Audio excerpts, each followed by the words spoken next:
Space debris is a growing concern that we can't ignore.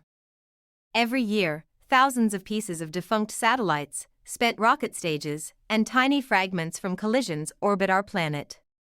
These objects travel at incredible speeds, up to 17,500 miles per hour.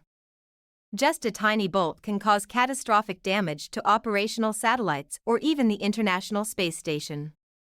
But it's not just a problem for astronauts, it affects all of us. As we launch more satellites for communication and research, the risk of collisions increases. Scientists estimate there are over 100 million pieces of debris, and tracking them is a monumental task. Efforts are underway to mitigate this risk, like developing technologies to capture or deorbit larger debris. The truth is, while space is vast, it's getting crowded, and we must take action to ensure Earth's safety and the future of space exploration.